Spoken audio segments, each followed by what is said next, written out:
and I want to take our viewers through the relative strength of the parties. Now, the interesting thing around Haryana, and you'll see that, is how few of the seats are strong for any one party. You know, very strong are those seats which a particular party has won in every election for the last 3 elections. The BJP has only 2 very strong seats in Haryana. The Congress has 8 very strong seats in Haryana. The JJP has none. The INLD has only 1. So that's as far as very strong seats are concerned. The BJP has 25 seats it can consider strong seats, where they won twice out of the last 3 elections. The Congress has 12 such seats. The INLD has 9 such seats. The BJP is weak on 28 seats. The Congress at this moment weak on 32. The JJP weak on 80. The INLD weak on 48. These are seats which these parties haven't won in any election. But really what stands out is how volatile elections in Haryana really are, with just very few very strong seats. The bulk of the seats are moderately strong for both the BJP and the Congress, which means that these seats are really up for grabs. You know, it's like that 6 that Surya Kumar Yadav caught in the finals, where he just leapt up, caught it, brought it back in, and that's how we won. That's really the picture of Haryana, where it's all, the battle is in the middle. That's where the big bulge is. So I want to go across to Amitabh Tiwari. Amitabh, these 2 factors, Vinesh Phogat potentially contesting on a Congress ticket, or Punia contesting and Phogat becoming a Rajya Sabha member, but basically indicating her support for the Congress and campaigning for the Congress. Factor number 2, a potential AAP-Congress alliance. What impact do you think this could have on the way Haryana is poised at the moment?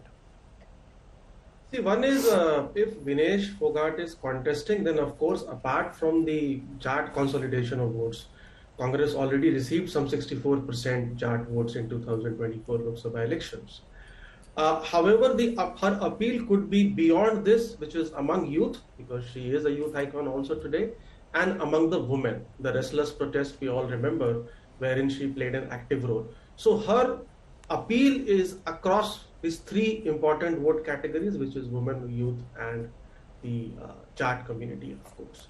In terms of the alliance with AAP, I think what Congress realizes is that it did well in Lok Sabha elections wherever it was in alliance. Largely Haryana, UP, if you see Maharashtra, Jharkhand, etc. So it does not want a split of votes here. Kurukshetra is a prime example. Kurukshetra was lost primarily because of a split of votes. The margin there is 2.4%.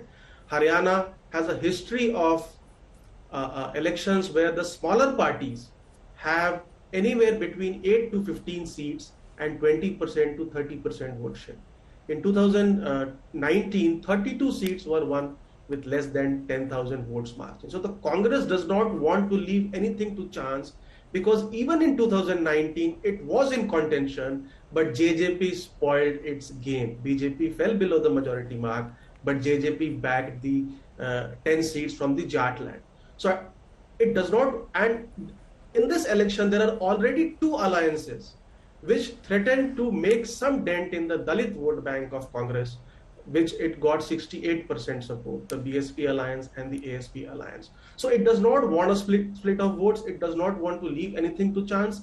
And AAP was leading in 4 seats and anywhere between 4 to 10 seats, because we saw that there are 32 seats which Congress has never won in the last 3 elections. So parting 5 to 10 of them should not be a big thing, because AAP has pockets of influence largely in states or other districts bordering Punjab or Delhi, where it is in power, and it could get some votes and spoil Congress's party. So that's what we think. Yashwant Deshmukh, you did the big Mood of the Nation poll for India Today.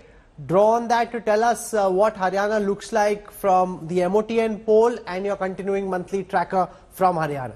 And what impact these 2 decisions, Vinesh Phogat and a potential AAP-Congress alliance, could have on the state. Well, Rahul, first things first. I mean, Haryana was already a problematic area for the BJP in the Lok Sabha election to start with. If you remember, in 2019, the lead of the BJP over the Congress in Lok Sabha election was almost 30% votes.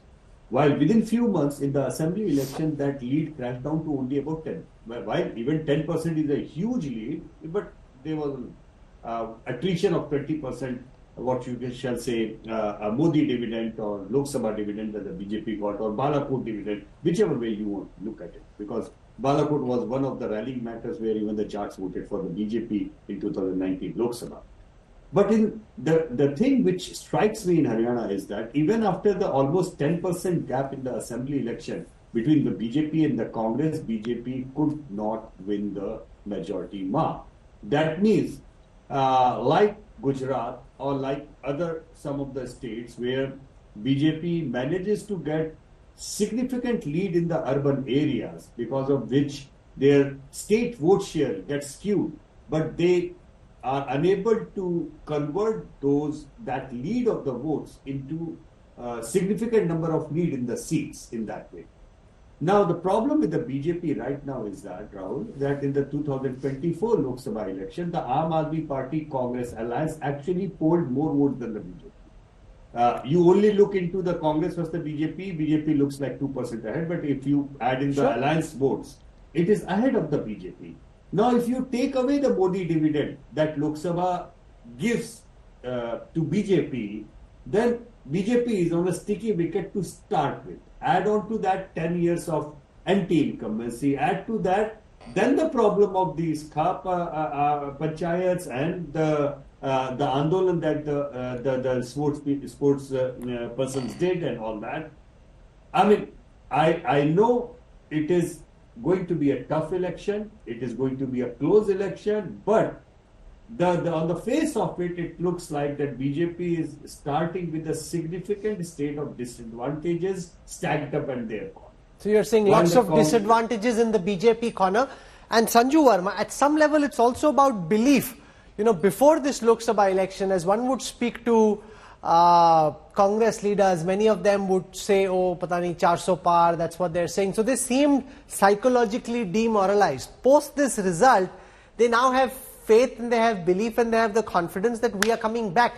In 2019, the Congress didn't think they had a chance because the big Modi tsunami in the Lok Sabha elections. They didn't think they had a hope in hell in the assembly elections, which is why they fought such a dispirited campaign. Nobody knew who was coming, who was going. Now they think they have the confidence and they're making the tactical moves which should help them. Does that then put a double disadvantage for the BJP, what Yashwant Deshmukh spoke about?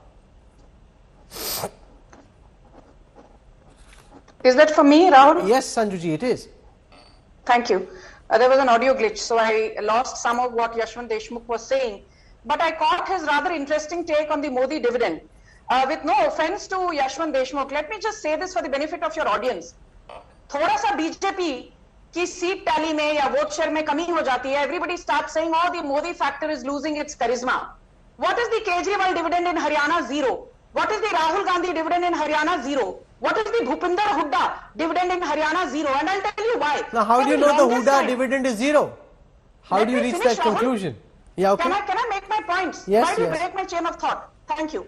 You can ask all that you want to after I'm done. Since Haryana became a state in 1966, in the last 58 years, 33 chief ministers have come from the Jat community.